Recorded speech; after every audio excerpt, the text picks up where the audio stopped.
for.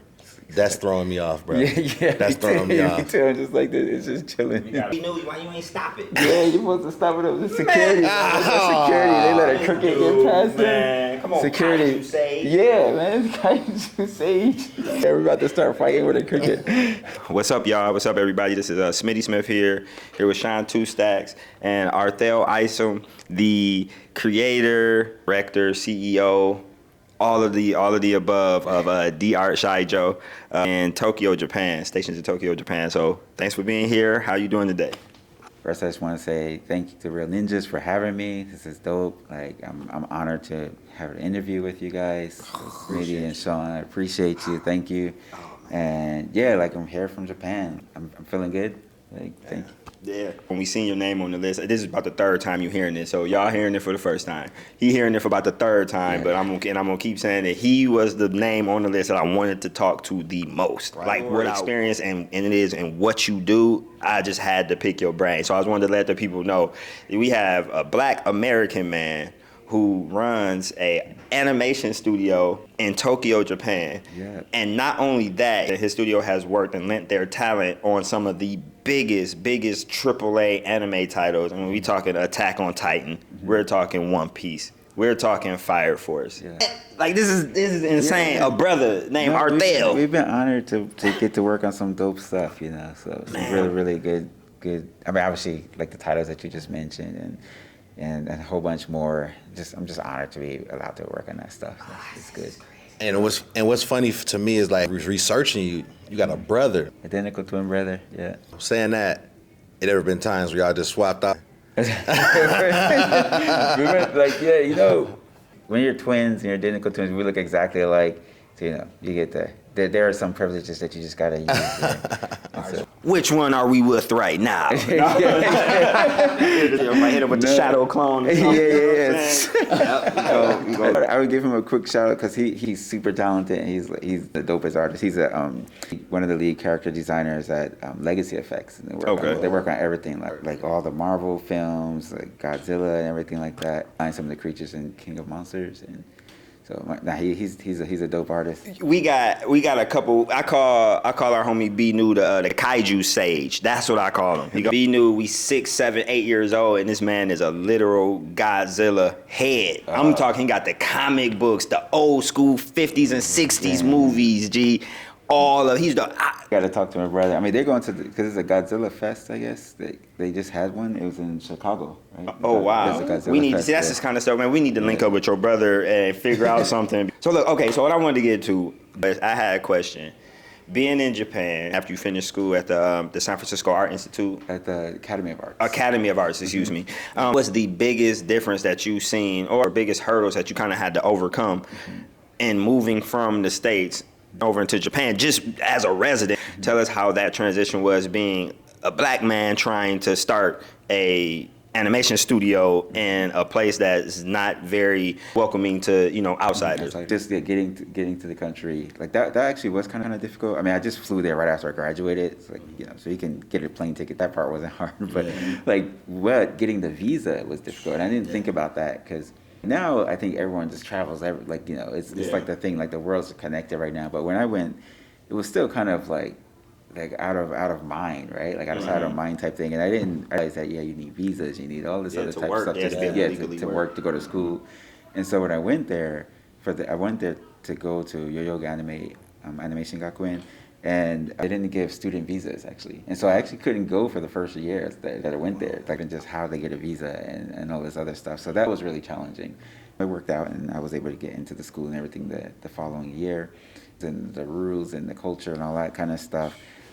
Because I think particularly folks from like our community, I think there's like this stigma, and our parents, like, even for me when I was like, I'm gonna go to Japan, my parents were like, nah, what are you doing? You can't speak Japanese. You can't go out there. They're not gonna. They're not saying it in the pessimistic way, like on purpose. Like they're not trying to hold you back. It's protect. Or the not knowing. Yeah, exactly. And so I feel us and to everyone, right? Like you just got to get out there.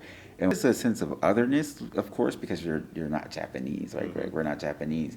But there was no like vitriol or anything like that. Yeah. Actually, like Japanese, they really love other people's cultures. Like when I was out there, I was surprised. There was like dreads, and Japanese dudes with like dreads and stuff, and doing like reggae, and like actually like there's actually reggae artists out there, and like there's rap artists and stuff, you know, wearing like whatever the latest like hip hop. Yeah, the streetwear. Stuff. I know the hip hop culture in Japan and the streetwear and the fashion. Yo, it's rappers and stuff that go to Japan to go shop because of the brands and stuff. Yeah, the designers and everything. Yep. It's, no, they're super open to other people's cultures, and so we're, like there are some little old ladies and old men who don't know, right? Like they're like crazy old, right, from like 1950. So they have a whole nother, not like hatred towards us because of our skin color, but just a fear of just like, oh, what make this person so big or something, right? Yeah.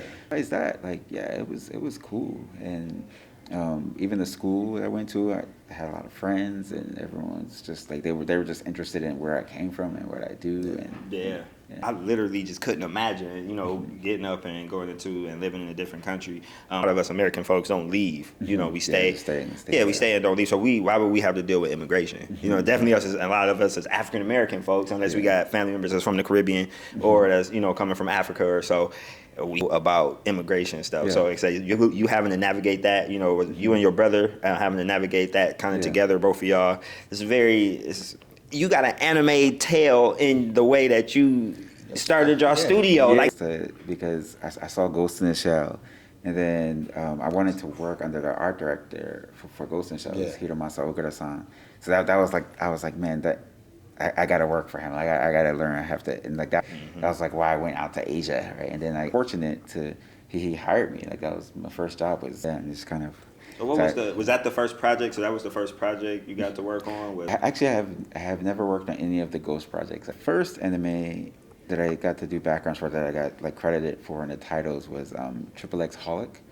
XXX Holic is it's from Clamp, and man, it's right. Do you remember everything that you worked on?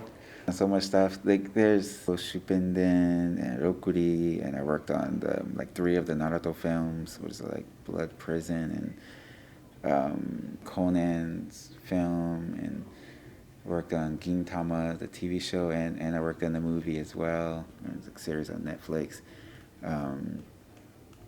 Look at the credits, like you can see, you know, we started to put them together. I was like, damn. You know what I'm saying? Like looking at everything that you're doing. So it's so dope, man. It's so dope, man. I want to know who braided your hair in Japan. Oh yeah.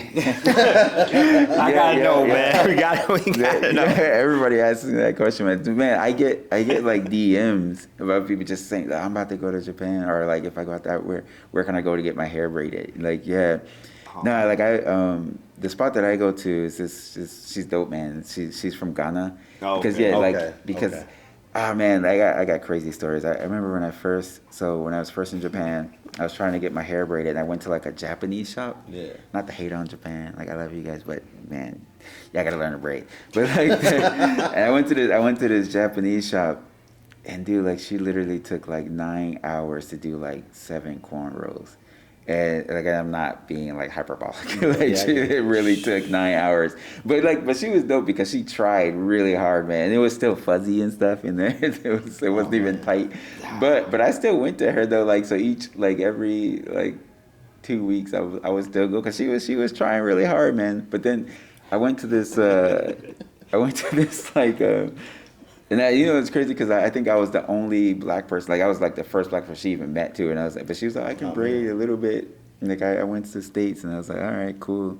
And I was like, oh, you cannot braid. Oh, wait, so the Japanese sister went to the hood in the States and seen somebody braid a couple times? She was like a braid master.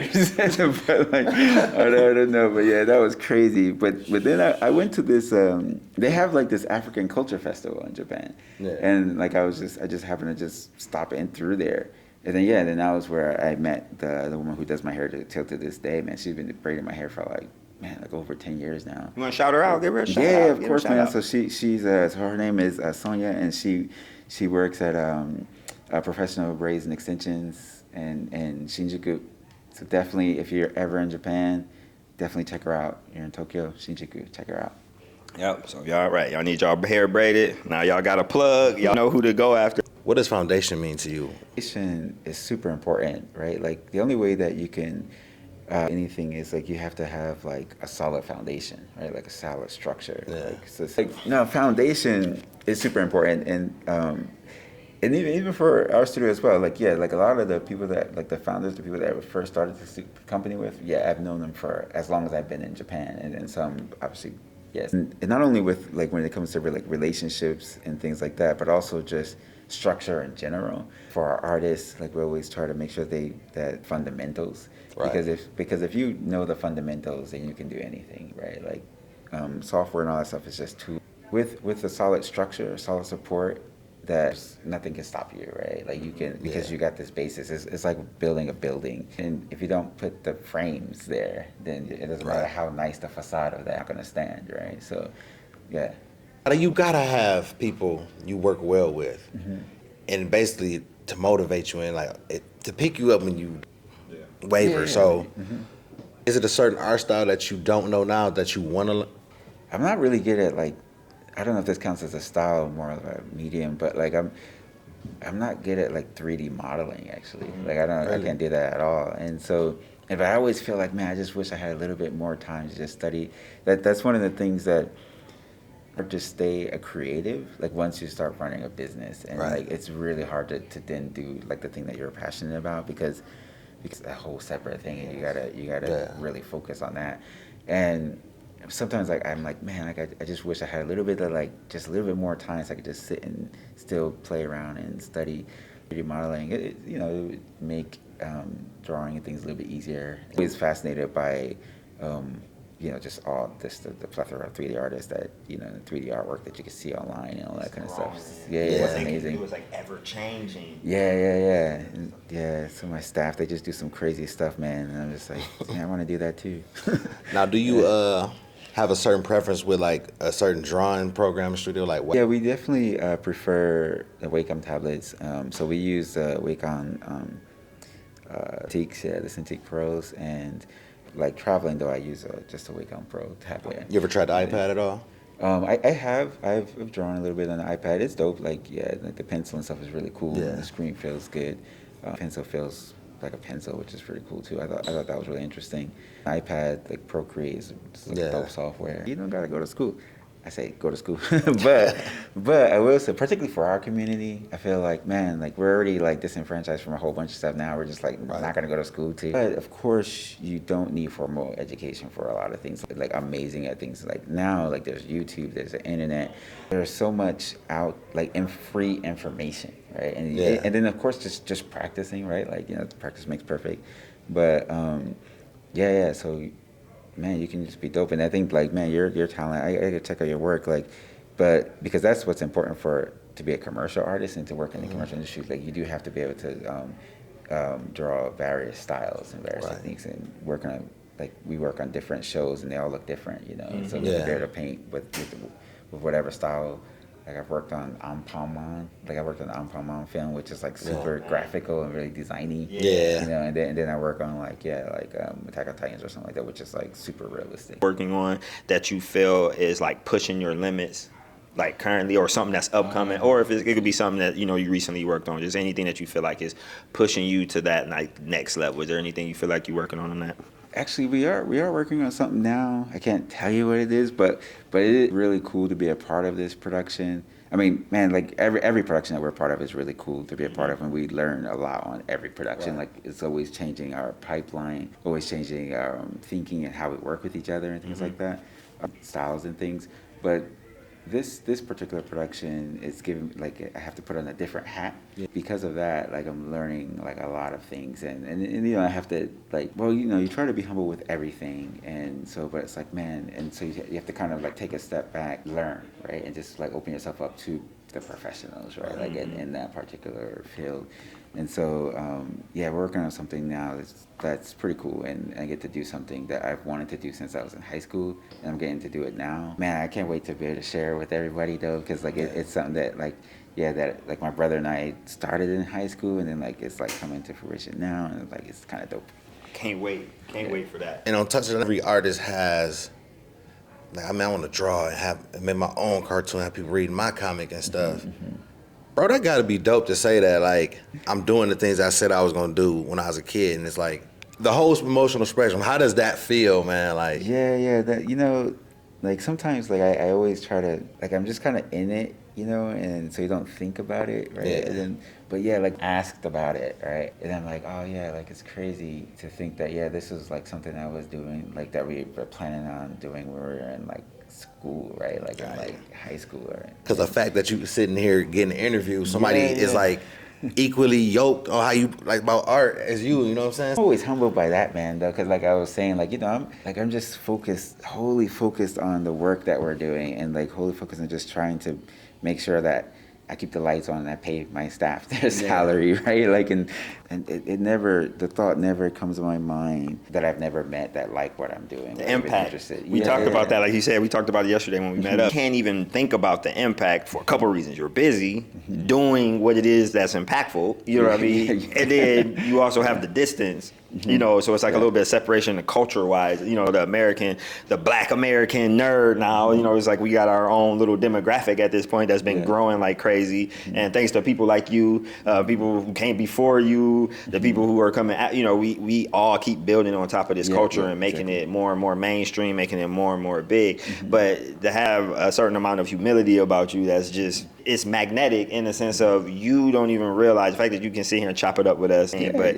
the fact that, you know, you share your time with us, the fact that you can share your information with us, and then you are actually, I mean, I see some of the stuff we were saying, you were kind of taken aback, and I'm like, I can't believe Arthell is taken aback by, you know, by some of the stuff we saying. But before we get out of this interview and we get out of here, we let you know that the community loves what you do, and the community will love what you do even more once we start getting your name, your studio and stuff out, and letting them know brothers, literally brothers and brothers, you know, like literally running the studio. Like, so yeah, we want to make sure we get all this out And give you your flowers now. Yeah, we want to give flowers while you doing it. You gardening right now, you working, you doing your thing. We want to give you the flowers while you doing it. You know what I mean? So I'm really appreciative. Like I said, dude, like I'm just always thankful and I'm honored, you know, to speak with you guys here. And when you were saying that, it reminded me of the anime blurred culture, or the anime culture here is man, it's so interesting because like, yeah, it's growing and it's huge, and it's like its own subculture within the culture of anime. Definitely. And like, yeah, being in Japan, like I can't see it, like it's so I'm always floored when I do get the honor to come out here and then like just kind of like just be in it, and I get to see like just folk like in cosplay and actually like, cause like bro, you got young folks who got anime on TV and all this kind of stuff, and it's cool to wear like anime T-shirts and things. Like when I was growing up, like that was not cool at all, and like there was no anime on TV or anything. See, we were like right at the beginning of when they started showing it on TV. We still were buying VHS tapes to finish arcs. Exactly. Like we buy those tapes would have 3 episodes on them. You know what I'm saying? And you gotta wait a month. Was it 4? Yeah. Was it 4 episodes? And you have to wait months to get it'll be two tapes a drop. Yeah. You know what I mean? And you gotta wait. And you gotta wait. You get them little 4 episodes, 8 episodes. You chew through that. Now you gotta wait a month or 2 and go buy the We gotta give a shout out to Media Play and Suncoast because to all that, and we got lucky when Sci-Fi Channel showed stuff. Sci-fi. Dude, I'm glad you brought that up because the reason I'm even in this industry is because I saw Ghost in the Shell, and it was Sci-Fi. Sci-Fi had a After midnight. They had like a whole like anime summer program, whatever that block. Like this block, anime block on Sci-Fi, and that was where I saw Ghost in the Shell. That was the first I seen my first anime I got introduced to besides Dragon Ball and stuff. It was Akira and Vampire. It's the red. Hunter D? Yeah. Vampire Hunter D was dope. And I was like, what is going on? Vampire Hunter D was crazy. That's my brother's favorite anime, like Vampire Hunter D. Mine was Ninja Scroll. Oh yeah. Ninja Scroll changed my life. I couldn't. I seen that. I had an older cousin. He I told him I was like, oh, I'm in the Dragon Ball. I'm in the Dragon Ball Z. I thought I was doing something like 5th grade or something like that. He was like, oh, I got something for you. Watch this. He put the DVD in. Oh my. It was a wrap. Since then, since 98. It's just been nothing else. Like this has been the number one media. But look, we just got our time check, so we want to make sure you got anything you want to throw in, anybody you want to shout out, anything you want to give. Just thank you again. Thank you, Real Ninjas, for having me here, and super happy just to be here and be able to kind of chat it up with you guys. So Smitty and Sean, thank you. And yeah, just check us out. Like there, Shtajio. You can type it in anywhere, really, like on Insta. We'll stuff. post it Give up. us a follow. Yeah, we're gonna make sure we post all his social media information up so y'all can follow, so y'all can see, you know, and keep up to date with what's going on, what he's doing, and we're gonna make sure we keep you up to date with what's going on in the culture around here, man. Good. So, Appreciate you, man. Thanks, man. Thank you. Thank you. Man, that was dope, man.